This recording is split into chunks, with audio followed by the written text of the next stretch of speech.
गुरुर्ब्रह्मा गुरुर्विष्णु गुरुर्देवो महेश्वरा गुरुर्साक्षात् परं ब्रह्म तस्मै श्री गुरुवे नमः। ध्यानमूलं गुरुर्मूर्ति पूजामूलं गुरुपदम्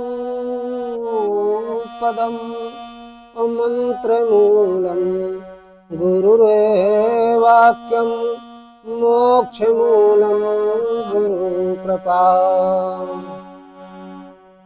तो अखण्डमण्डलाकारं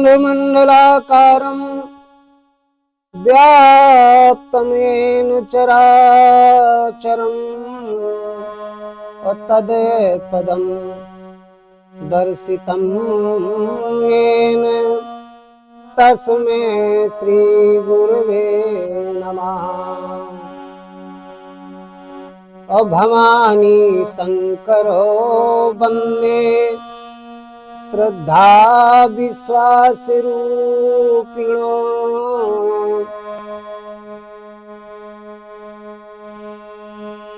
भवानी शंकरो वंदे श्रद्धा विश्वास रूपिणो अयाभ्यां विना न पश्यन्ति सिद्धा स्वान्ति स्थितमीश्वरम्। वन्दे बोधमयं नित्यं गुरु शंकर रूपिणम् यमाश्रितो हि वक्रोऽपि चंद्रा सर्वत्र वंदिते। बोलिए ओम श्री सद्गुरुदेव भगवान की जय। हृदय में स्थित परमात्मा राम की जय। बोलो भाई सब संतों की जय। यहाँ पर विराजमान सभी देवी देवताओं की जय। तो भक्तों, आज का प्रसंग ये है कि निर्गुण ब्रह्म सगुण कब होता है। निर्गुण ब्रह्म जो निर्गुण है, निराकार है, वो साकार कैसे होता है। बड़े बड़े ऋषि महात्माओं वेद शास्त्रों में लिखा है कि वो निराकार ब्रह्म मनुष्य के हृदय में प्रकट होता है। तो कैसे होता है, यही बात माता पार्वती जी ने भगवान शंकर से पूछा। इसके लिए रामचरितमानस में गोस्वामी जी ने लिखा है। क्या लिखा है?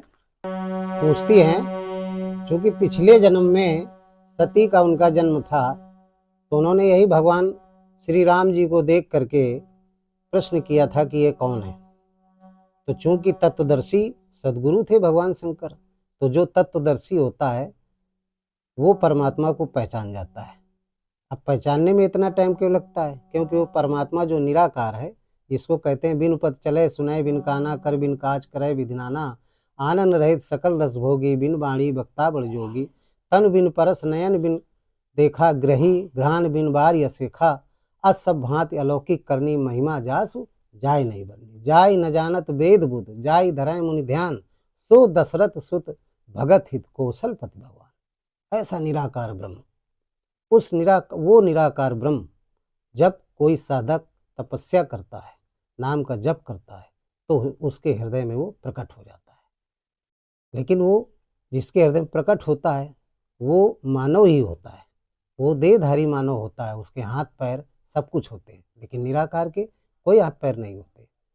तो वो हमारे आप सबके बीच में होता है। पहले भी थे, हर युग में हुए हैं, आज भी हैं, कलयुग में भी हैं, लेकिन हम आप उन्हें नहीं पहचान पाते। उन्हें पहचान कौन पाता है? जो तत्वदर्शी सदगुरु है। तो भगवान शंकर और माता पार्वती जी कुंभज ऋषि के यहाँ से सत्संग सुन करके अपने निजी निवास कैलाश पर्वत पर जा रहे थे। तो रास्ते में जैसे ही जा रहे थे तो ये बात त्रेता युग की थी। एक बार कुंभज ऋषि पाई, भगवान उसी समय माता सीता का रावण ने हरण कर लिया था। तो भगवान राम और भैया लक्ष्मण जी उनकी तलाश में ढूंढ रहे थे और भगवान राम जी विलाप कर रहे थे। विलाप करने में क्या कर रहे थे कि हे खग हे मधुकर, अहे खग हे मृग हे मधुकर श्रेणी,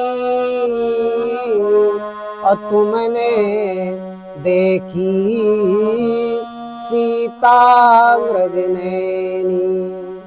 हे खग हे मृग हे मधुकर श्रेणी, तुमने देखी सीता मृग नैनी।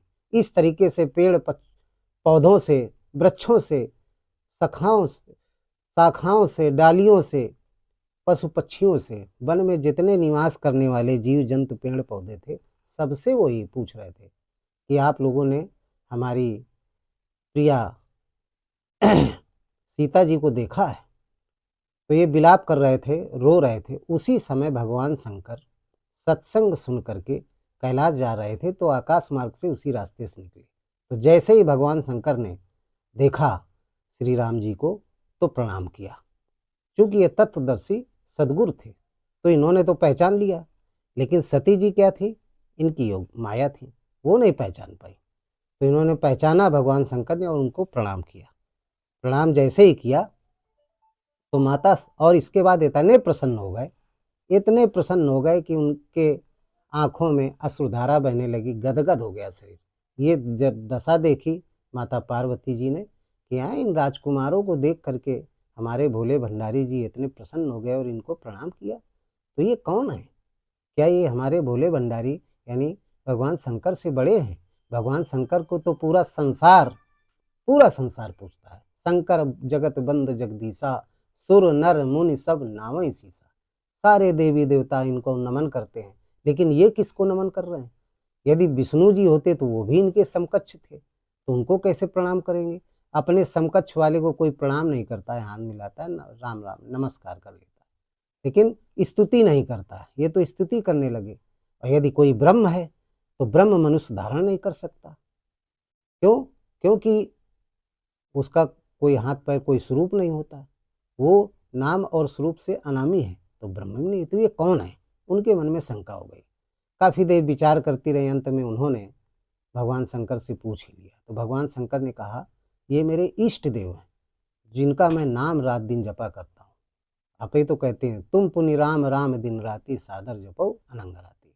ये वही मेरे आराध्य देव हैं, ये मेरे हृदय में निवास करने वाले हृदय स्थित राम है। लेकिन माता पार्वती जी को बोध नहीं हुआ। उन्होंने कहा, यदि आपके हृदय में तो ब्रह्म निवास करता है, ये ब्रह्म कैसे हो सकते हैं?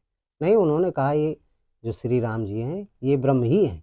इनके अंदर जो आत्मा है वो ब्रह्म का ही प्रादुर्भाव हुआ है, इसलिए ये हमारे इष्ट है, इसलिए हमने प्रणाम किया। लेकिन माता पार्वती जी को बोध नहीं हुआ। जब बोध नहीं हुआ तो भगवान शंकर ने कहा, यदि आपको हमारी बात पे विश्वास नहीं है तो आप जा करके परीक्षा ले लीजिए। तो सती जी जाती हैं परीक्षा लेने के लिए। तो कोई युक्ति समझ में नहीं आई। उन्होंने विचार किया कि परीक्षा लूँ तो कैसे लूँ। तो उन्होंने एक दिमाग में बात आई कि सीता के विरह में ये व्याकुल हैं, तो क्यों ना मैं सीता का ही रूप बना लूँ।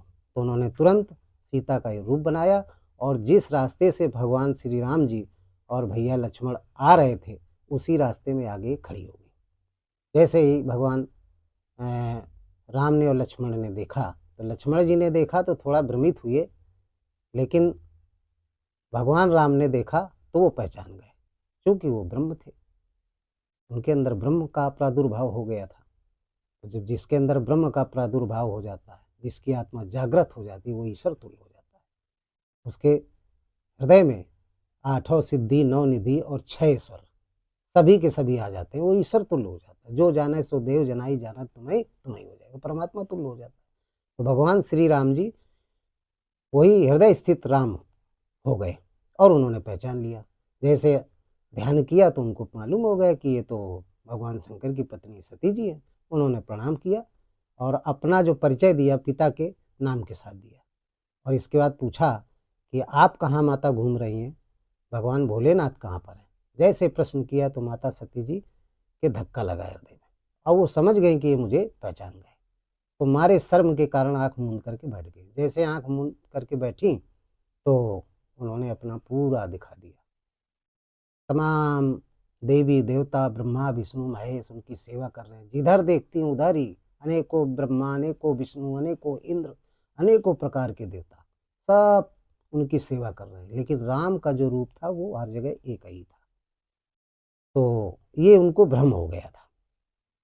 भगवान शंकर से माता पार्वती जी ने पूछा कि जब दूसरा जन्म हुआ इनका हिमांचल के यहाँ, उसमें तो इन्होंने जब वापस गई जा करके भगवान शंकर ने पूछा कि आपने परीक्षा ले लिया? तो इन्होंने कहा कि कछु न परीक्षा लीन गोसाई और कीन प्रणाम तुम्हारी नाई। जैसे आपने प्रणाम किया था वैसे मैंने प्रणाम कर लिया। लेकिन भगवान शंकर ने जैसे ध्यान करके देखा तो जितना भी चरित्र उन्होंने किया था सती जी ने वो सब उनको विदित हो गया। तो उनको बड़ा दुख हुआ कि इन्होंने माता सीता का रूप धारण किया है, अब तो इन्होंने बड़ा भारी अपराध किया। तो उसी समय उन्होंने प्रतिज्ञा कर लिया कि आज से इनको हम पत्नी का स्थान नहीं देंगे, माँ का स्थान देंगे। इस तरीके से प्रतिज्ञा करके महेश जी चले गए कैलाश पर्वत और इसके बाद उनको हमेशा आगे बैठालते थे, बाईं तरफ नहीं बैठालते थे जब भी साधना में बैठते थे। माता सती को आभास हो गया कि भगवान शंकर ने मेरा परित्याग कर दिया।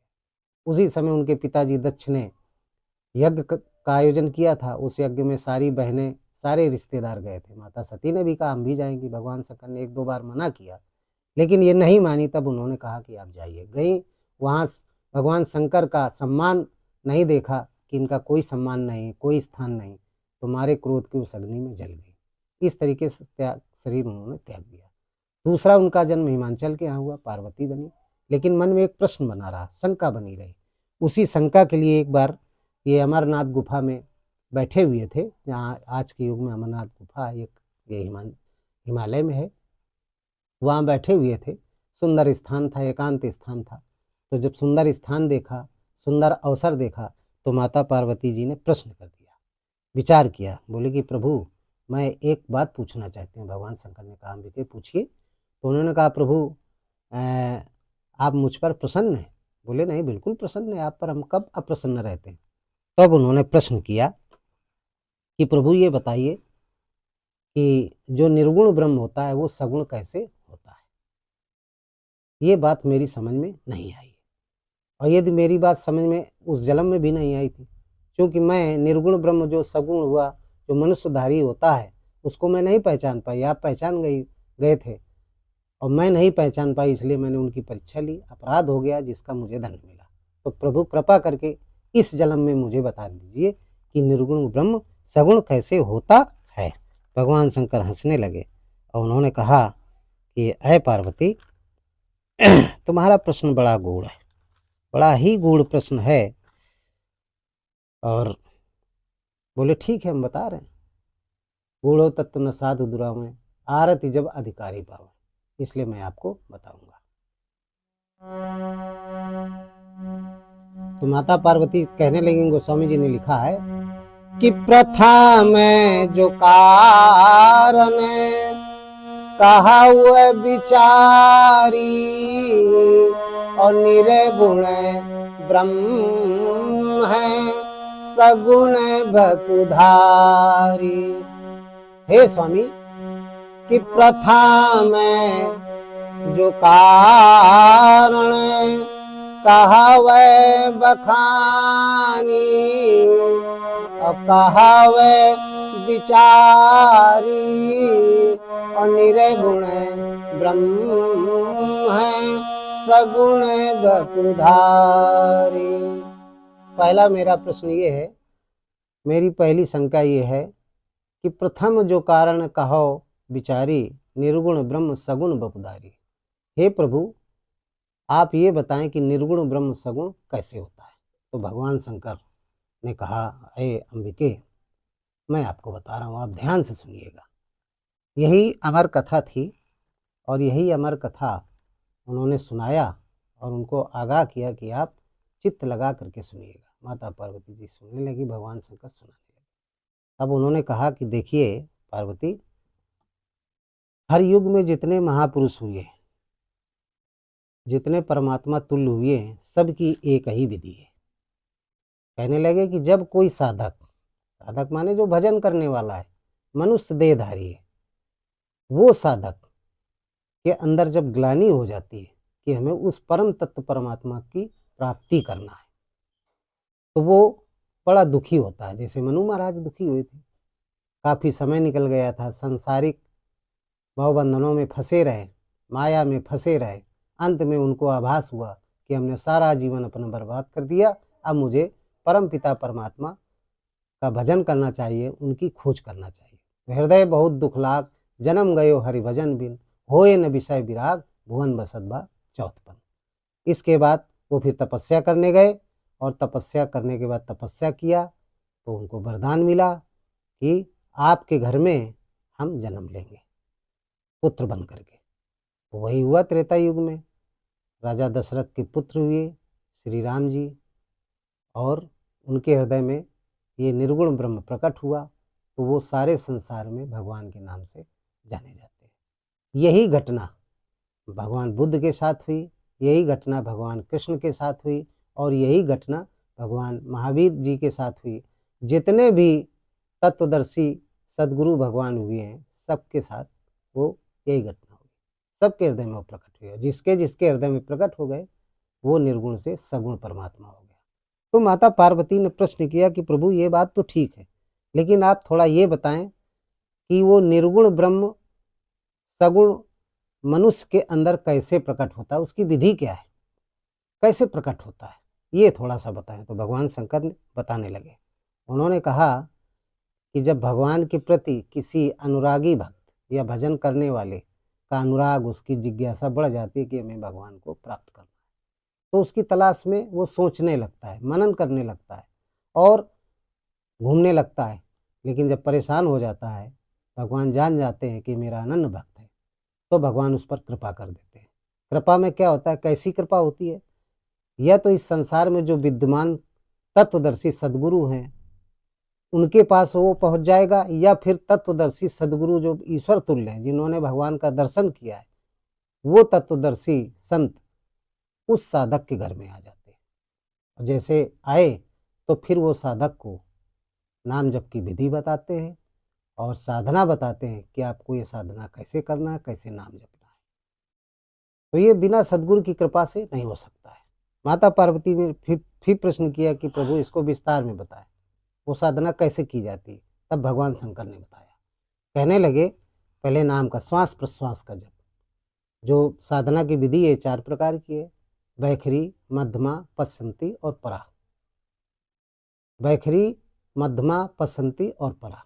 पश्चंती जो विधि होती है वो श्वास प्रश्वास की विधि होती है। इसी विधि के द्वारा परमात्मा जो श्वासों के स्वरों में स्थित है, जिसको हृदय देश कहते हैं, वहाँ पे स्थित होता है, वो प्रकट होता है। तो सबसे पहले साधक भगवान का भजन करता है, सदगुरु की शरण में जाता है। सदगुरु की शरण में जाने के बाद विधि प्राप्त होती है। वो विधि ये है कि श्वास प्रश्वास का जप किया जाता है। जब श्वास ली जाती है, मन सहित सभी इंद्रियों को अंतर्मुखी करके, वो साधक जो हमारी ये इंद्रियां हैं, वो सारी इंद्रियां पूरे ब्रह्मांड में फैली हुई है, बाहर फैली हुई है, ये बहिर्मुखी है। और जब ये इंद्रियां बहिर्मुखी हो जाती है तो हमारा मन साधना में नहीं लगता है। तो सबसे पहले साधक को अपनी जो बहिर्मुखी इंद्रियां हैं, इनको अंतर्मुखी करना चाहिए। अंतर्मुखी करने के बाद फिर श्वास में मन को लगाना चाहिए कि श्वास गई, आई और कितने देर नाभि कमल पे रुकी, इसके बाद फिर वापस गई। इस समय को देखना चाहिए। इसी को कबीरदास जी ने लिखा है कि श्वासा सुमिरै घड़ी विचार, विचारे लगन शब्द में लागे।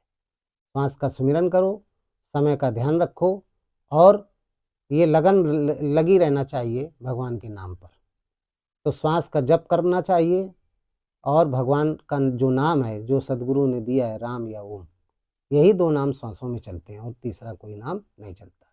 वैसे भी हर व्यक्ति की श्वास के स्वरों में ओम और राम ही निकलता है। जब हम श्वास लेते हैं तो ओम या राम निकलता है, और जब श्वास को छोड़ते हैं तो ओम या राम।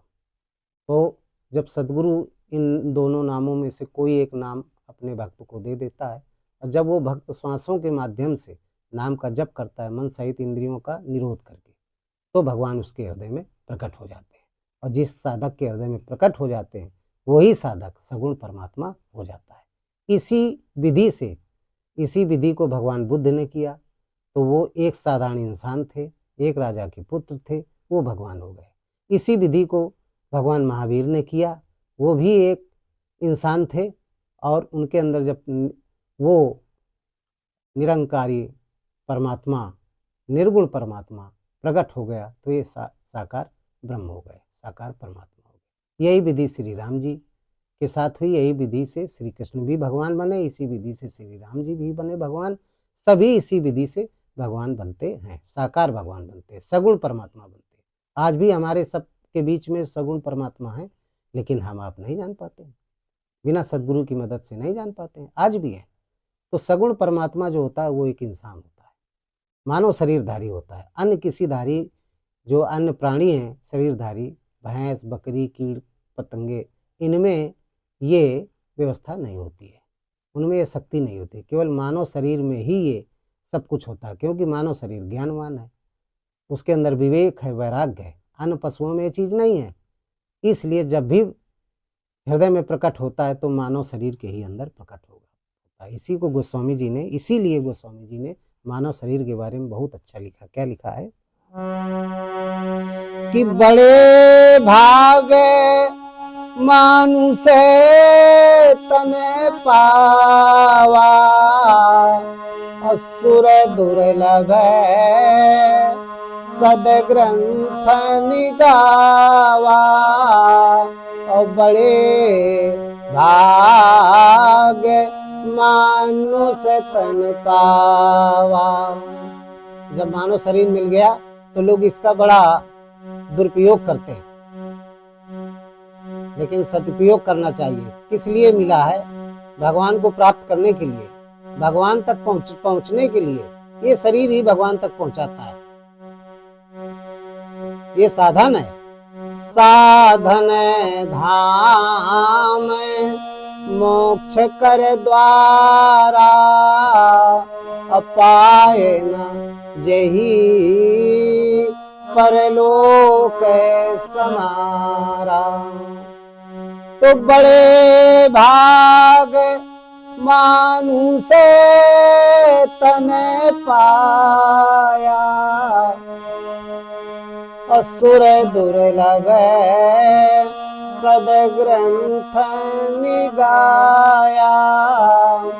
साधन धाम मोक्ष कर द्वारा, अपाए न जेहि पर लोक समारा। अपाए न जेहि परलोक समारा। इसको पा करके यदि परलोक नहीं समारा, परलोक का मतलब होता है भगवान की प्राप्ति नहीं किया तो जीवन व्यर्थ हो गया। सारे मनुष्य काम काज, घर गृहस्थी, संसारिक प्रकृति में लिप्त रहते हैं, लेकिन इसके लिए नहीं मिला है। ये तो शरीर भगवान की प्राप्ति के लिए मिला है, बड़ा अमूल्य है। इसको देवता भी तरसते हैं प्राप्त करने के लिए। इसलिए भगवान कहते हैं शंकर जी कि हे उमे, मानव शरीर पा करके भगवान का भजन करना चाहिए। पता नहीं दोबारा शरीर मिले कि ना मिले, बड़ा मुश्किल है इस शरीर को पा करके। तो इसलिए सभी प्राणियों भगवान राम का नाम लो और काम करते रहो, नाम जपते रहो। काम करते रहो, नाम जपते रहो, इस तो जीवन का कोई भरोसा नहीं। काम करते रहो, नाम जपते रहो, इस तो जीवन का कोई भरोसा नहीं। इस जीवन का कोई भरोसा नहीं।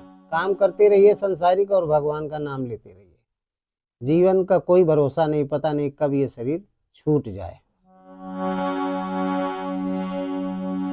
इस तरीके से माता पार्वती जी को भगवान शंकर ने बताया कि वो निराकार ब्रह्म कैसे साकार होता है। किसी विचारक ने लिखा है, 2 लाइन सुनाता हूं, कि जब वो निराकार ब्रह्म साकार होता है तो उसके बारे में लिखा है विचारकों ने। 1 लाइन सुना रहा हूं भजन के माध्यम से। हे निराकार निरले निरंजना, तेरा साकार होना गजब हो गया। हे निराकार निरलेप निरंजना, तेरा साकार होना गजब हो गया। हे निराकार निरलेप निरंजना, तेरा साकार होना गजब हो गया। यही गजब है, यही गजब है कि एक निराकार ब्रह्म जो बिन पद चले सुने बिन काना, और वो किसी देहधारी शरीर में प्रकट हो जाता है, तो बड़े आश्चर्य की बात है। यही तो गजब था, यही तो आश्चर्य था कि माता सती ने माया के कारण श्री राम जी को नहीं पहचान पाई, क्योंकि उनके हृदय में वही निर्गुण ब्रह्म प्रकट हो गया था, इसलिए वो ईश्वर तुल्य हो गए थे साधारण मानव की तरीके, लेकिन उनके अंदर सारी विभूतियां आ गई थी।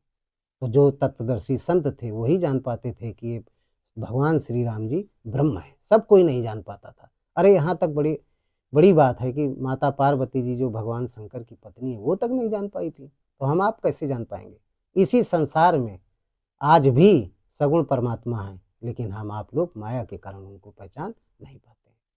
तो आज के प्रसंग में भगवान शंकर से जो माता पार्वती जी ने पूछा कि हे प्रभु, वो निर्गुण ब्रह्म सगुण कैसे होता है, वो हमने आप लोगों को बताया।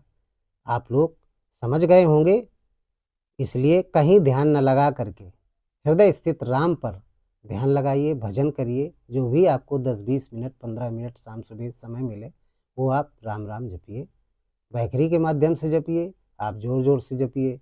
फिर इसके बाद 2-3 महीने अभ्यास करने के बाद मन में राम राम जपिए। जब और अच्छे से अभ्यास हो जाए तो फिर श्वासों के माध्यम से आप जपिए। निश्चित रूप से आपके हृदय में शांति मिलेगी, आपका जीवन धन्य हो जाएगा, आपको भगवान की प्राप्ति होगी। इन्हीं शब्दों के साथ आज का प्रसंग हम समाप्त करते हैं। बोलिए ओम श्री सद्गुरुदेव भगवान की जय। परम पिता परमात्मा जो सबके हृदय में निवास करता है, उस परमात्मा की जय। कि सर्वे भवन्ति सुखिना सर्वे सन्ति निरामया और सर्वे भद्राणि पश्यन्ति मा कश्चित् दुर्भाग भवेत्। सभी सुखी रहें, सभी निरोगी रहें, सभी का कल्याण हो।